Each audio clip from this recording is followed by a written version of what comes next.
이제 아까 1세대 2주택 이상은 이제 불이익을 주겠다는 게 정부의 기본적인 방침이잖아요. 정부의 기본적인 방침인데, 그게 뭐냐면,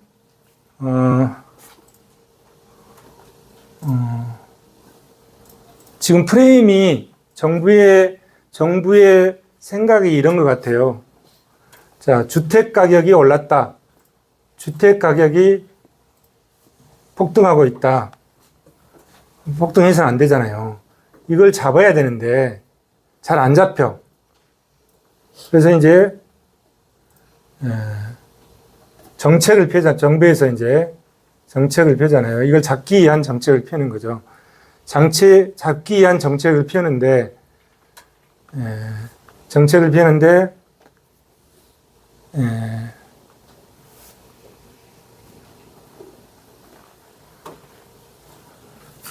자, 이쪽에다 볼까요?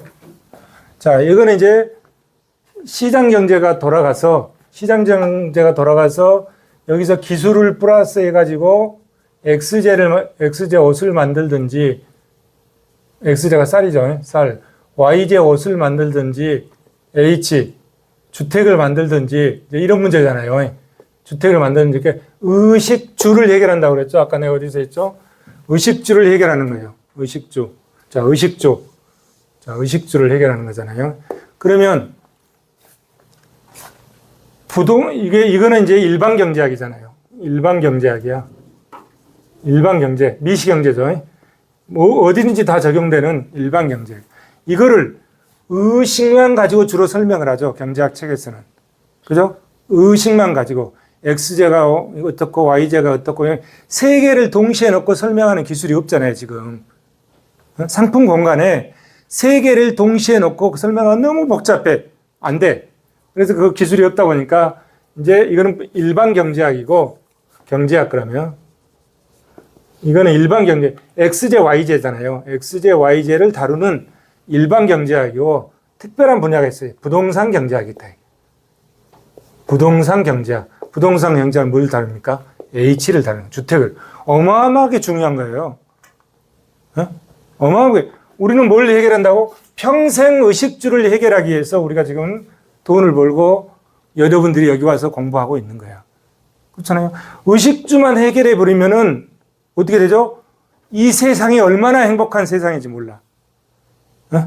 근데 이 의식주를 해결하지 못해서 죽을 때까지 결결거리다 죽는 거야. 그게 대부분의, 내가 봤을 때 대부분의 한 70% 내외는 그런 것 같아. 7, 80%는 죽을 때까지 이 의식주 문제를 고민하면서 하는 거야. 근데 우리 사회 상층의 20%는 이 의식주 문제를 넘어선, 70% 너무 많은가?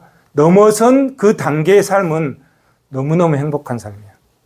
근데 우리는 지금 어디요? 인재 사회에 들어가는 출발하는 거기 때문에 이 의식주 문제를 해결하기 위해서 출발하는 거잖아요. 저는 이제 경제학적인 측면만 얘기를 하는 거예요.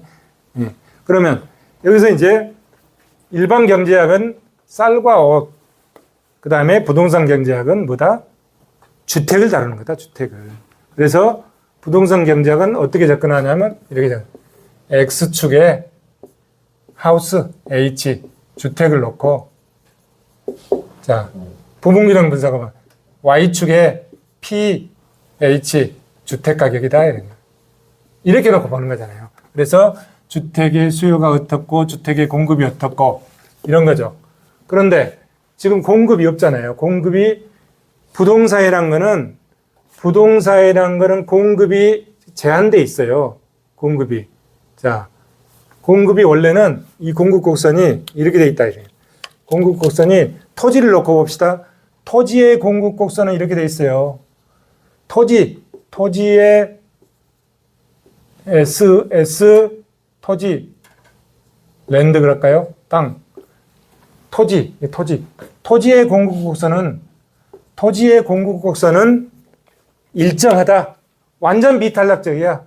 수요의 가격 탄력성이 1이야, 1. 토지의 공급. 왜? 땅은 제한돼 있잖아요. 지구 하나로 딱 제한되어 있는 거지. 화성까지 가면 모르겠네. 그렇잖아요. 성남 딱 땅은 고정돼 있어. 그래서 수요의 가격 탄력성이 1이야, 1. 완전 비탄력적이다. 자, 토지는 이렇다. 그런데 주택은 뭐냐? 토지 위에다가 집을 짓잖아요. 토지 위에다가 집을 짓게 되면은 많은 집을 지을 수 있어. 그래서 주택의 공급곡선은 비탄력적이야. 이렇게. 주택의 공급곡선은 비탄력적으로 간다고. 응? 비탄력적이야. 근데 이 주택의 공급곡선도 주택을 지어서 공급하기까지 시간이 많이 걸리잖아요. 지금 재개발, 재건축하는데 보통 시간이 얼마죠? 10년, 15년 걸린다고, 10년. 한 번 지정이 돼서 사람들이 입주할 때까지 10년 내지 15년이 걸려요. 재개발, 재건축이. 근데 지금 입주하는 물량이 없잖아요. 거의 없어. 공급이 없어, 공급이. 공급이 없다 보니까, 자, 공급은, 자, 여기서 이제 이렇게 접근은, 공급은 고정되어 있다. 일정하다. 공급이 없으니까. 공급을 하기 위한 정부의 노력은 계속 하죠. 3기 신도시를 지정해 놓고, 이제 분양을 해. 분양을 하지만 그걸 집에 들어가서 살려면 10년, 15년 걸린다니까. 그럼 지금 당장 공급이 없잖아요. 공급이 없어. 자, 통계를 한번 볼까요? 서울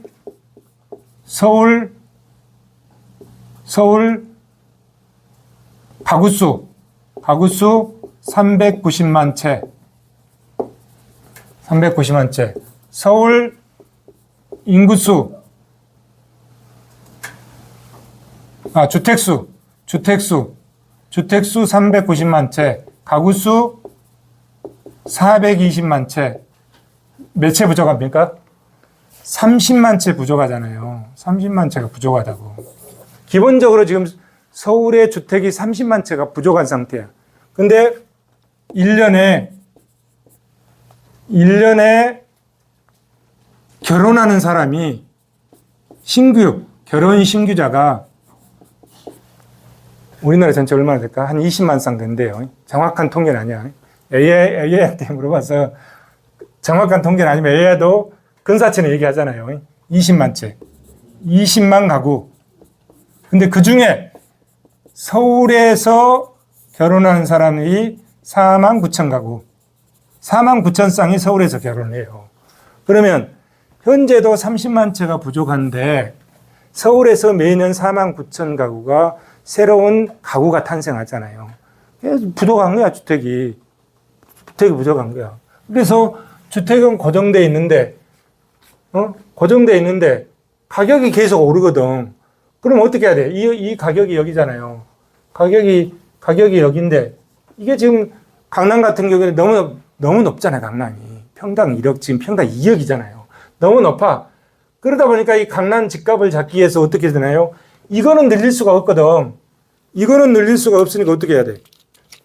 수요를 억제해야지, 수요를 억제한다고. 그럼 D가 D 다시로 가잖아요.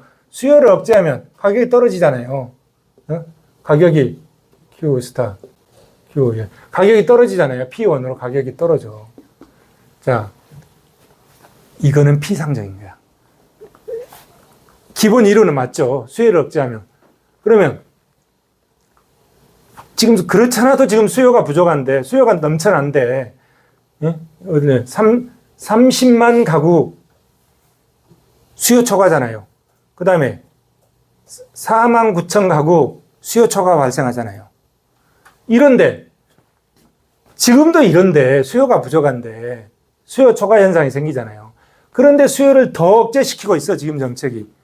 그잖아요? 더 억제시키고 있어. 그럼 잠시는 가격이 떨어진 것처럼 보여. 지금 강남은 실제 보여요. 가격이 떨어진 것처럼 보여.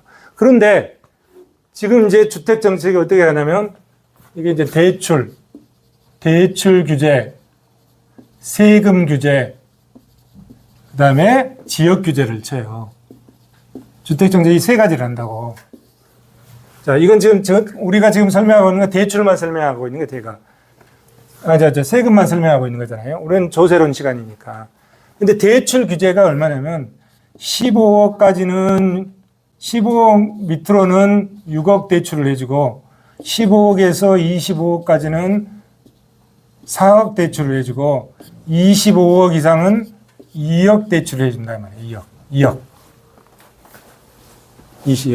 강남에 25억짜리 별로 없지. 훨씬 더 높지. 그래서 자, 강남을 제외한 나머지 지역에는 15억에서 6억가에 대출하니까 나머지 지역은 계속 오르고 있어, 지금. 계속 올라요. 계속 올라. 강남. 여기도 잠시 가격이 주춤하고 있지. 떨어진 것처럼 보이지만 이게 떨어지겠습니까, 가격이? 왜? 근본적으로 부족한데. 근본적으로 부족하잖아요. 떨어질 수가 그러니까 잠시는 누를 수 있지.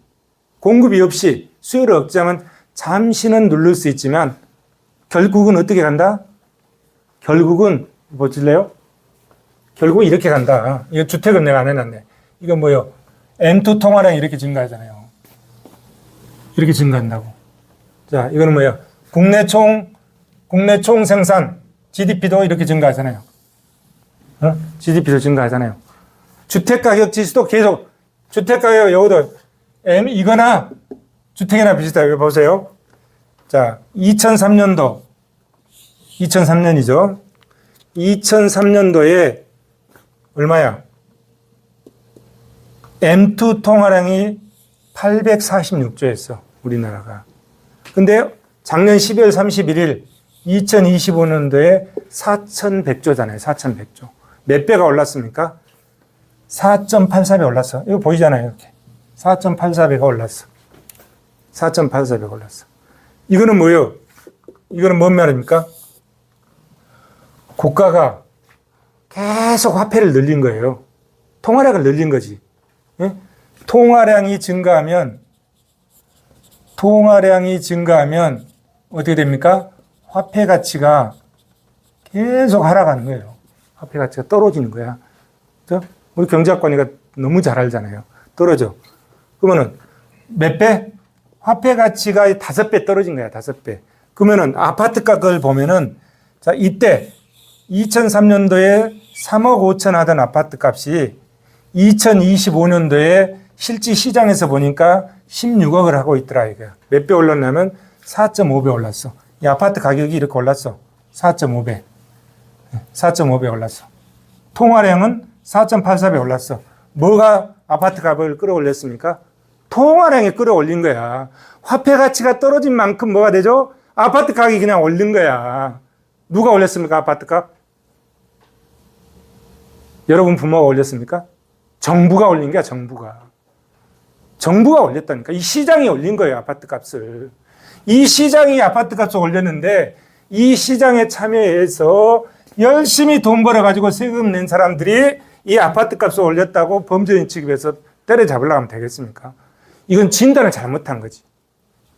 우리가 병을 치료하려면 어제 제가 병원에 갔다 왔거든요. 오른쪽 어깨가 이제 나이 먹으니까 여기저기 자꾸 고장이 나. 작년에는 왼쪽 어깨를 이렇게 올릴 수가 없더라고. 그래서 왼쪽 어깨를 올릴 수가 없어가지고 병원에 가서 보니까 여기에 석회석이 끼는 거예요. 50견 그랬잖아요. 50견하고 또 틀려. 근육하고 인대하고 뼈하고 붙은 자리에 석회석이 끼니까 석회석이라면 뼈같이 이렇게 단단하게 생겼잖아요. 그것이 막 긁으니까 막 아파. 한 달 동안 약을 줘서 한 달 약을 먹고 거기에 석회석이 없어진 자리에 콜라겐을 넣더라고. 멀끔해요. 말짱해. 근데 올해는 오른쪽 어깨가 또 그런 거예요. 그래 한 달 전에 갔어요. 갔더니 올해는 기술이 발달해가지고 약을 안 주고 주사로 석회석을 없애든 마. 주사를 놔서 석회석을 없애는데 거기다가 또 콜라겐을 넣어요. 그래 한 달에 했는데 그래도 아파. 그렇게 보통 한 2번 넣어야 되네. 2번은. 그럼 뭐야? 옛날에는 이렇게 치료를 못 했잖아요. 왜 그러면 이 아내를 볼 수가 없으니까. 아내를 볼 수가 없으니까 의사가 밖에서 그냥 진단하고 경험치기 위해서 하는 거잖아요. 근데 요즘 어떻게 합니까? MRI, CT, 이 내부를 전부 보면서 치료를 해버리잖아요. 이렇게 진단을 정확히 하는 거야. 진단을 정확히 하니까 정확히 고쳐버리잖아요. 그렇잖아요? 진단이 정확해야 처방이 정확하지. 경제도 마찬가지야. 진단이 정확해야 처방이 정확한 거예요. 응? 동의하십니까? 진단이 정확해야. 우리 몸하고 똑같아. 경제도 진단이 정확해야 처방이 정확한데 보세요. 정부가 통화량이 이렇게 증가했어. 통화량이 증가한 것만큼도 집값이 덜 올랐네. 그래서 제가 뭐냐면 이 집값은 얼마까지 올라야 되냐면 지금 16억인데 16억 9,500만까지 오를 것이다. 정확히 1억 더 올랐더라고. 한 달 사이에. 한 달 사이에 1억 더 올랐어요. 화폐 가치만큼 올랐어. 이거는 뭐냐? 화폐 가치 증가가 통화량 증가가 화폐 가치를 떨어뜨려서 그것만큼 이 주택가, 그렇게 2003년도에 이 집에서 살고 있던 사람은 주거의 사용 가치, 그때의 사용 가치나 지금의 사용 가치나 똑같은 거예요. 아무 변동 없잖아요. 그 집에 사는 거 외에 뭔 변동이 있어? 아무 변동이 없지. 근데 가만히 있었는데 22년 만에 집값은 얼마다? 4.7배 올랐다. 그건 뭐 때문이다? 정부가 통화량을 남발했기 때문에 온 현상이다. 집값 상승의 첫 번째 원인이 뭐다? 정부의 통화량 증가다. 이런 거예요. 근데 이거를 설명을 하지 않고 이 가게나 기업은 뭘 하겠습니까? 자기 이익을 추구하는 거거든. 그걸 나쁘게 생각할 필요가 없다. 이런 얘기야. 뭐에 대해서 법과 제도의 한계 내에서. 왜? 법을 지켜야 되잖아요. 근데 법을 다 지키면서 이렇게 해서 지금까지 왔는데, 응? 이 주택가격 상승 원인이 누구들이 왔다 갔다 해서 주택가가 올랐으니까 징벌적 과세를 해야 되겠어. 이렇게 접근하는 건 저는 그건 잘못됐다고 봐요. 우리 국민이 또 여기에 어떻게 전부가 다 속아 넘어가. 국민이. 왜? 누가 박수칩니까? 주택을 가지고 있지 않은 비주택자가 정말 잘한다고 정부에 대해 박수를 지금 그러잖아요. 박수를 치고 있어. 근데 이거를 잘못 진단해 가지고 지금 뭐를 합니까? 취득세를 높이고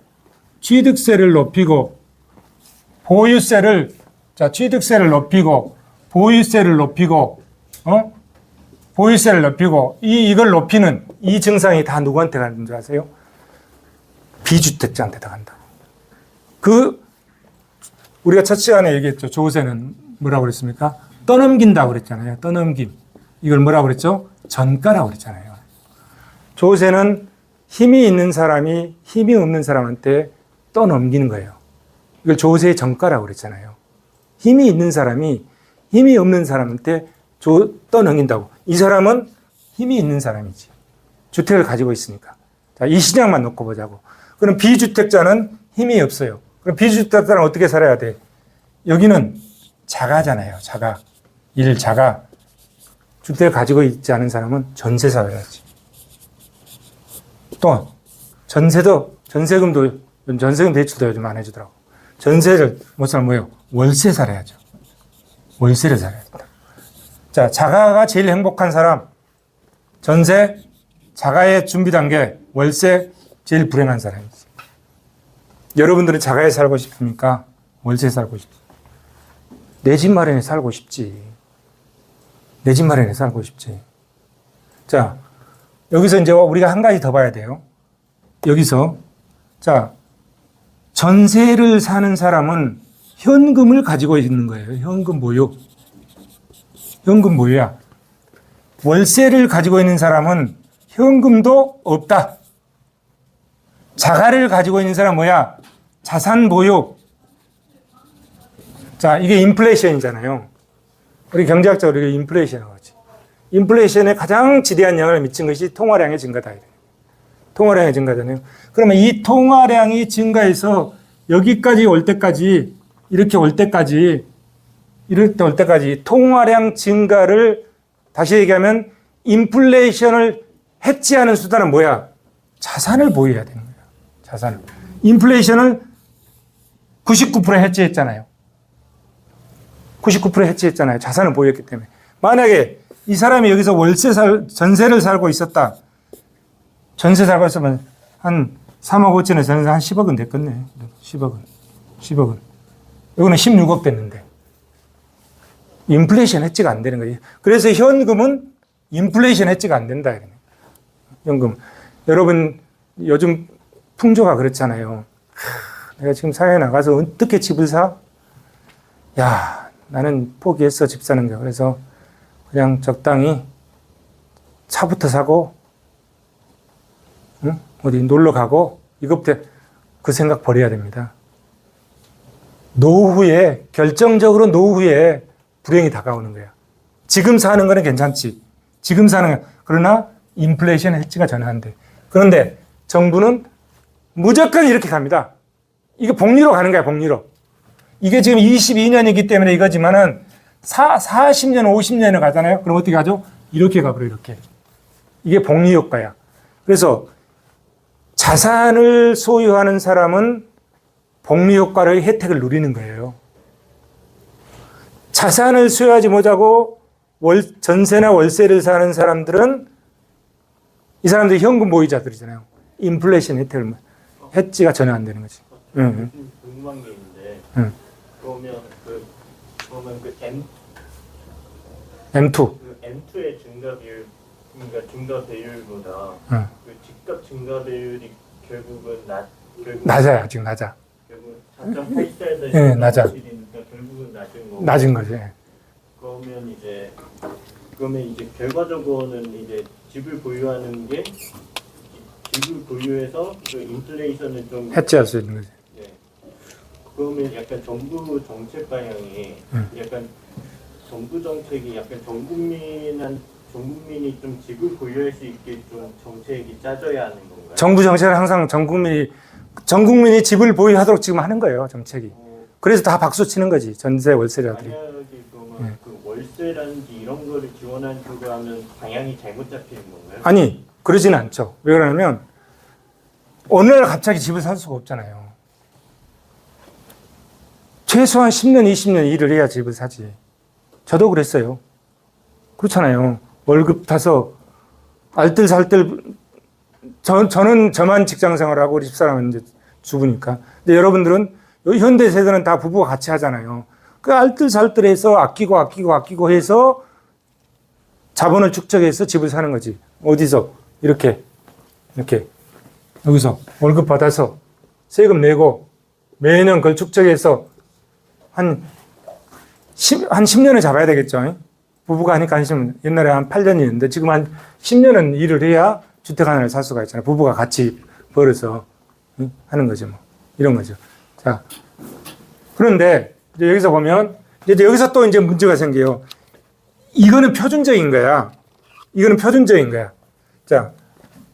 MT 통화량 증가한 만큼 이 집값이 올랐잖아요. 그래서 제가 화폐 가격이라는 명칭을 썼어요. 그러면 GDP를 보자고.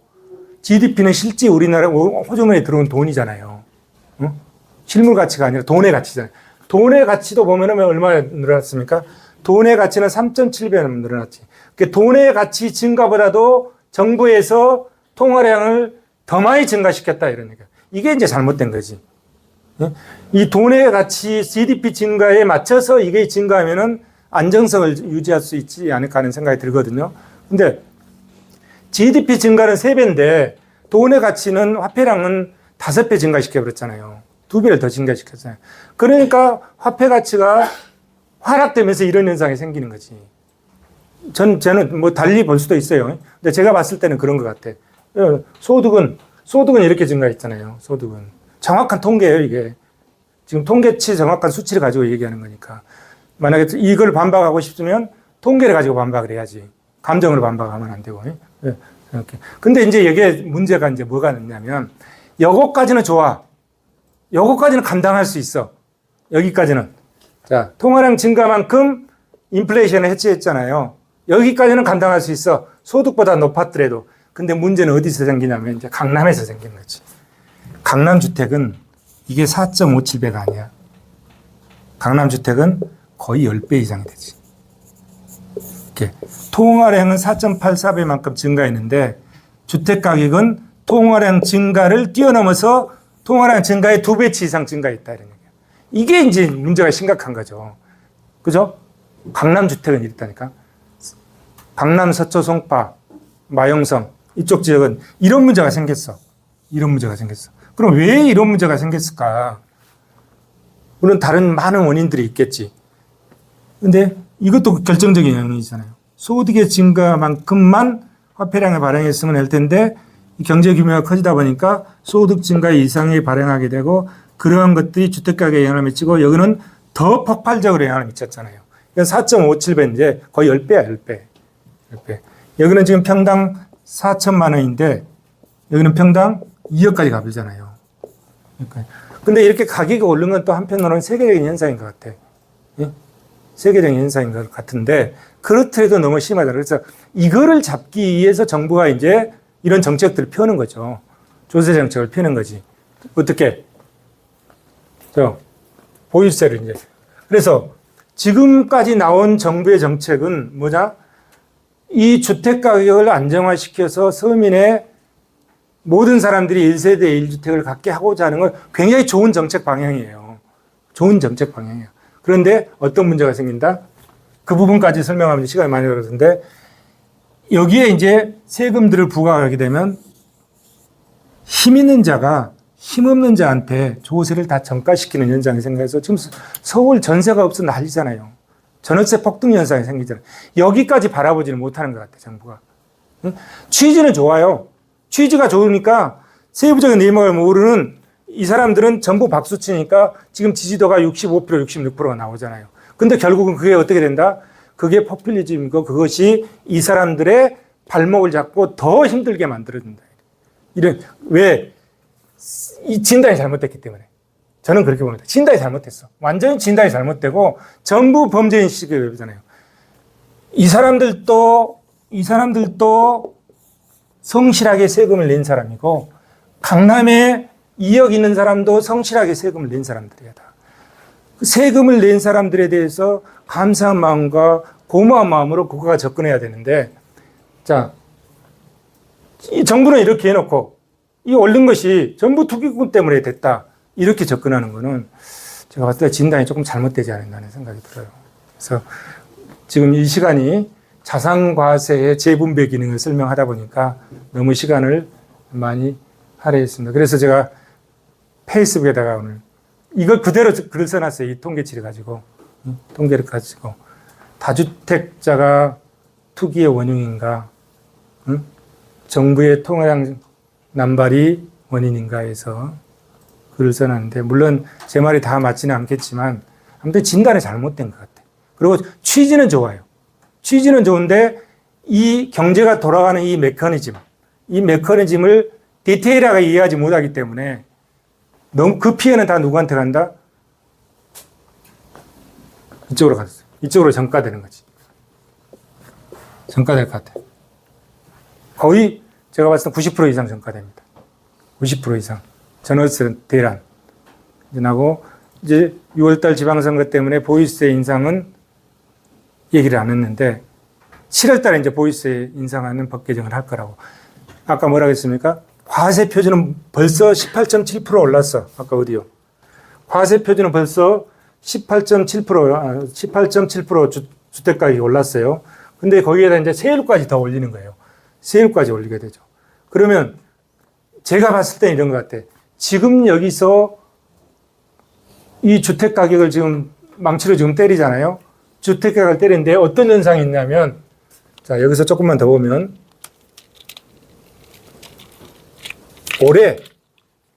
올해 이게 통합 재정 수지가 있고 관리 재정 수지가 있잖아요. 올해 통합 재정 수지가 마이너스 53조. 부족해. 돈이 부족해. 올해 2026년도에 정부를 운영하는데 53조가 부족해. 어떻게 해야 돼? 세금으로 걷어야 되잖아요. 그래서 이걸 하는 것 같아요. 내가 봤을 때는. 근데 세금으로 거둔다면 국민의 조세 재앙이 엄청나게 크다고. 지금 자 저런 문제들이 걸려 있는데 이 사람들이 다 동의하려고 하겠습니까? 엄청난 조세 재앙이 올 거라고. 이제 7월 달에 법 개정을 하면서 엄청난 조세 재앙이 와요. 이 사람들이 동의를 안 하잖아요. 그러니까 어디부터 시작한다? 저 사람들은 뭐다? 투기권을 모는 거지. 정부가. 그래서 주택을 보유하지 않고 있는 이 사람들이 박수를 치게 만드는 거잖아요. 결국 이 사람들이 피해인데 이 사람들이 박수를 치게 만들어서 주택을 안정화시키기 위해서 이런 정책들을 해요. 하는데 결국은 어떻다? 조세 증세를 통해서 53조를 걷어들이기 위한 전략이 아닐까. 정부 관계자들이 이걸 모르겠어요. 저보다 더 잘 알겠지. 정부에서는 맨날 밥 먹고 그것만 하고 있는데 국토부, 금융위 다 이런 사람들, 기획재정부 밥 먹고 평생 40년, 30년, 40년 이것만 하잖아요. 저보다 더 잘 알겠지. 그럼에도 불구하고 여기에 초점을 맞춰서 가는 이유는 피해가 저리 가잖아요. 누군가는 세금을 내야 하잖아요. 그 세금을 어떻다? 보이스의 증세로 가서 이 53조를 해결하기 위한 전략이 아닐까. 근데 그 피해가 결국 누구한테 간다? 저소득층한테 가게 돼서 너무 안타까운 거죠. 안타까운. 그래서 이런 부분에 대해서 디테일하게 전체 고시경제가 돌아가는 것하고 그다음에 미시적으로 그 부분들이 돌아가는 것하고 또 아까 얘기했듯이 대출 규제, 세금 규제, 지역 규제, 지역 규제, 강남이라고는 거기에 돌아가는 것하고 이것을 세분화시켜서 접근할 필요가 있지 않을까 하는 생각이 됩니다. 그래서 자산과세 재분배 기능과